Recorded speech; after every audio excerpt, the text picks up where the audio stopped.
Okay, so hello everyone and welcome back to my YouTube channel CA Vaibhav Vashisht, a channel where you will be getting all the classes of your economics and business studies at free of cost. And not just free of cost, we will be learning all the concepts of your economics with fun, with examples of some big celebrities and real life scenarios, ताकि आपको किसी भी चीज़ को रटना ना पड़े और आपको इकोनॉमिक्स का हर कंसेप्ट अच्छे से समझ में आ जाए। सो स्टूडेंट्स, आज हम क्या देखने वाले हैं बेटा? आज हम देखने वाले हैं अबाउट सेंट्रल बैंक कि किसी भी कंट्री का सेंट्रल बैंक कौन होता है।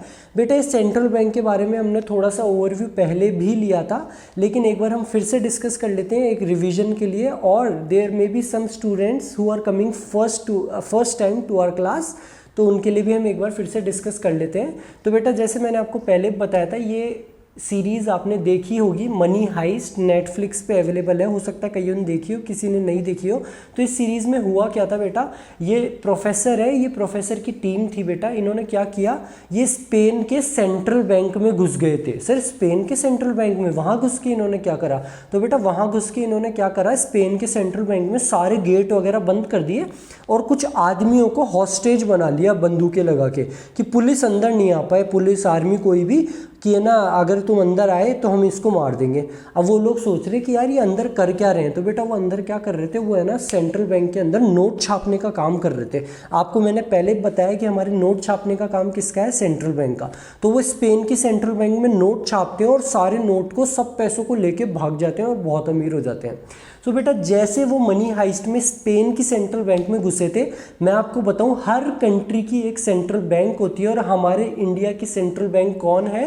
RBI, reserve bank of India is the central bank of our country India. ठीक है, तो बेटा आपको ये समझ में आ गया कि सर RBI का काम है हमारे नोट छापने का।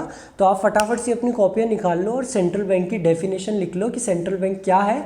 The central bank is an apex bank, बेटा बैंकों का bank, it is an apex bank that controls the entire banking system of the country and it is the sole agency of note issuing. बेटा ये केवल एक agency है जो note को छापने का काम कर सकती है, and controls the supply of money in the economy. And बेटा how does it control the supply of money in the economy, ये हम बहुत अच्छे से समझ के आ चुके हैं। हमारी लास्ट क्लास में मनी क्रिएशन बाय बैंक्स में हमने आखिरी में देखा था कि बैंक्स कैसे मनी क्रिएट करते हैं और हमारा RBI कैसे मनी सप्लाई को कंट्रोल कर रहा था। CRR को जब उसने बढ़ा दिया था, 10 से 20% कर दिया था, तो हमने देखा था कि हमारी जो टोटल डिमांड डिपॉजिट थी वो कितनी हो गई थी, 10,000 से 5,000। सो जिसको भी इस चीज़ में कन्फ्यूजन है that how do central bank control the supply of money in the economy, वो हमारी पहले वाली क्लास जाके देख सकते हैं।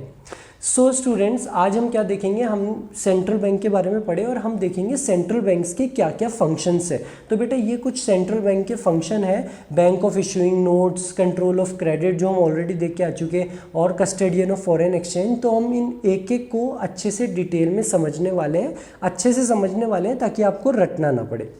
So starting with your first function of the central bank, that is bank of issuing notes। बेटा आपकी जेब में, आपके पॉकेट में, आपके वॉलेट में जितने भी रुपए हैं, आपके घर में जहाँ पे भी आपने छुपा रखे हैं ना बेटा, कोरोना में पता चला था ना कितने, सब हमारी गृहिणियों ने कितने पैसे छुपा रखे थे।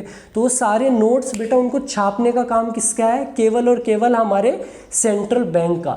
Central bank has the exclusive right of issuing notes. और बेटा इस अथॉरिटी को क्या बोलते हैं सेंट्रल बैंक की? Currency authority function of the central bank, currency authority function. ठीक है सर, ये तो हमको समझ में आ गया, आपने पहले भी डिस्कस कर चुका है और क्लास के स्टार्टिंग में भी आपने बता दिया था कि नोट छापने का काम हमारे सेंट्रल बैंक का है।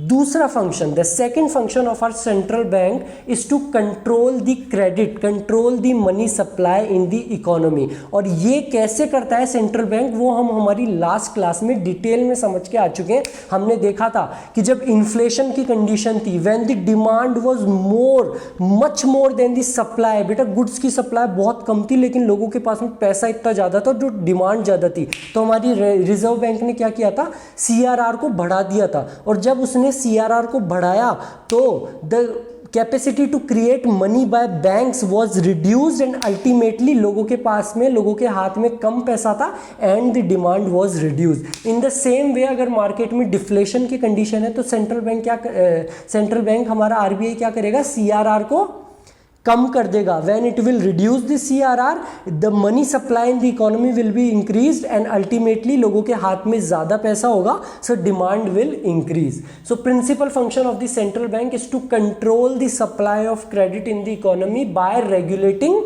Creation of credit by the commercial banks, जो हम हमारी लास्ट क्लास में देख के आए हैं.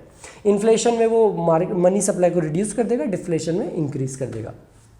ठीक है सर ये दो फंक्शन तो ऐसे थे जो हमारी डेफिनेशन में भी कवर हो गए और है ना आपने पहले भी बता चुका है और हम अच्छे से समझ गए. First is bank of issuing notes, second is control of credit. Sir और क्या फंक्शन है हमारी सेंट्रल बैंक के? सो बेटा your third function of the central bank is banker to the government.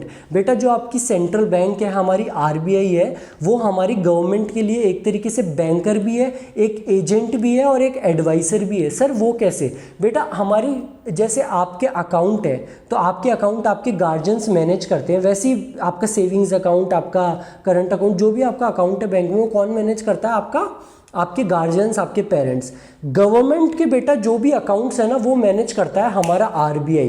तो as it is managing the accounts of the government, so it acts as a banker to the government. It also acts as an agent to the government. How? By buying and selling securities on behalf of the government.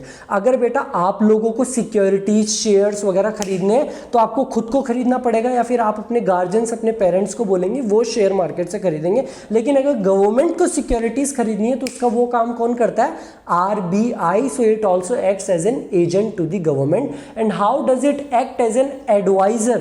तो बेटा हमारे money market को regulate करने का काम हमारे सरकार का भी है. जब इन्फ्लेशन होता है तो लोग बाग सरकार को कहते हैं ना, अरे मोदी जी इतने पेट्रोल के इतने भाव बढ़ रहे हैं, सब्जियों का इतना भाव बढ़ गया, इतनी महंगाई हो रही है, क्या कर रहे हैं आप? तो बेटा गवर्नमेंट का भी कुछ काम होता है, तो उस पॉलिसीज़ को रेगुलेट करने का काम कौन करता है? हमारी RBI कुछ पॉलिसीज़ रेगुलेट करती है, गवर्नमेंट उसको अप्रूव करती है, तब जाके हमारा इन्फ्लेशन कंट्रोल में आता है. So this RBI, the central bank, also acts as an banker, an agent and as an advisor to the government.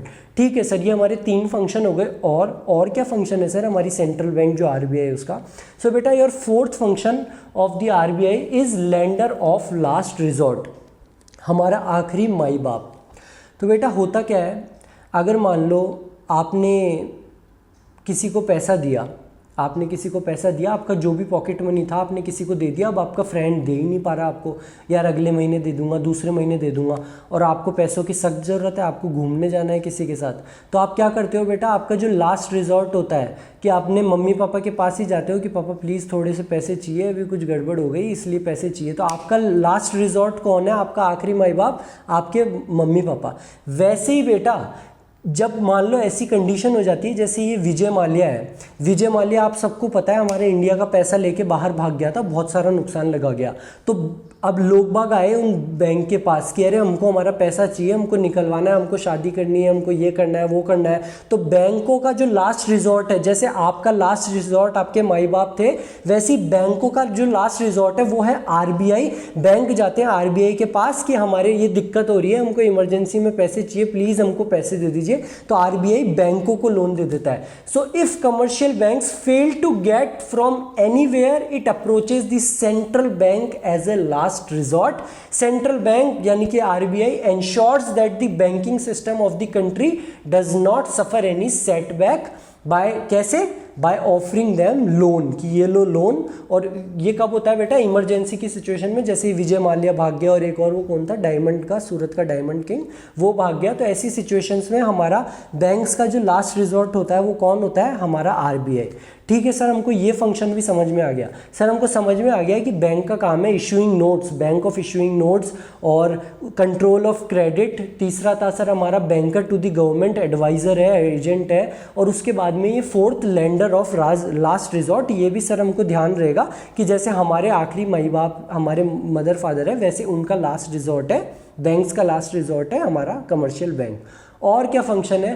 तो बेटा your fifth function is custodian of foreign exchange of our country. RBI is the custodian of what?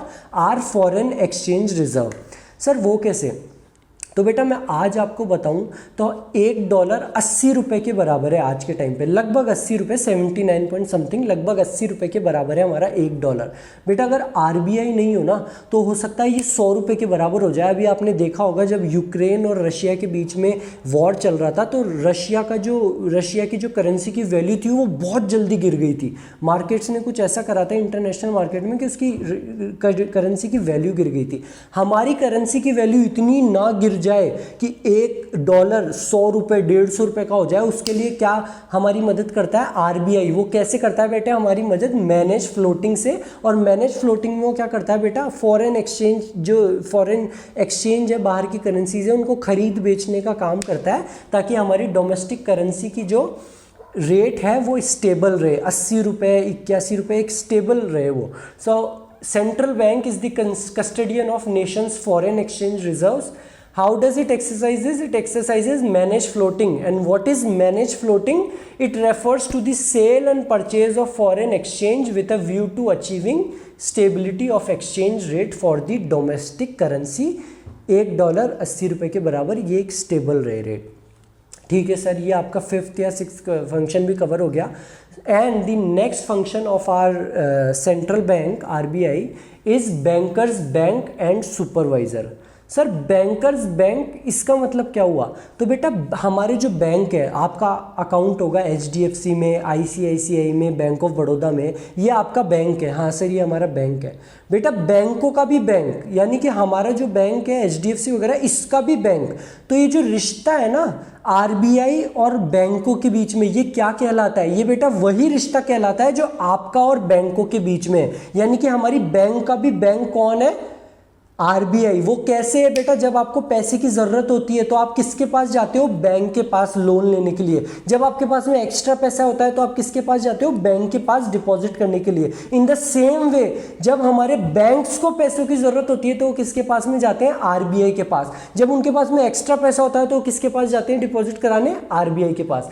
Central bank have the same relation with the banks that bank have with its customers. It accepts deposits from the commercial bank and offers them loan. तो ये तो bankers bank की बात हो गई।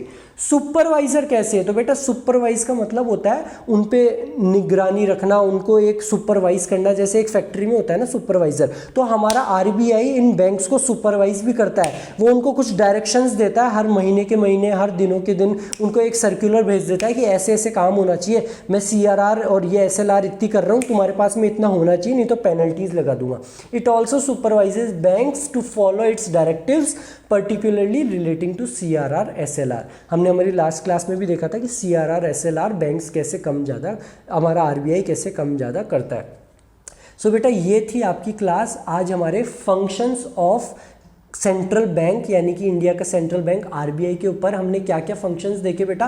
First देखा bank of issuing notes, second was control of credit, third was banker to the government, यहाँ पे वो एज एन एजेंट और एज एन एडवाइजर भी काम करता है हमारी गवर्नमेंट के लिए। Lender of the last resort, आखिरी माई बाप, ठीक है, बैंक्स का आखिरी माई बाप कौन है? हमारा RBI। Custodian of foreign exchange $1 is equals to 80 rupee, इसको स्टेबल रखना। बैंकर्स बैंक कैसे? जो आपका रिलेशन बैंक के है, बैंकों का रिलेशन भी RBI के साथ वैसा ही है। And supervisory role. ये थी बेटा हमारी आज की class functions of central bank पे। और if you have like the video just give a thumbs up to the video. Also don't forget to subscribe the channel, क्योंकि बेटा इस चैनल पे आपको सारी आपकी इकोनॉमिक्स की क्लासेस मिलने वाली है। सो मिलते हैं हम हमारी नेक्स्ट क्लास में। Thank you very much.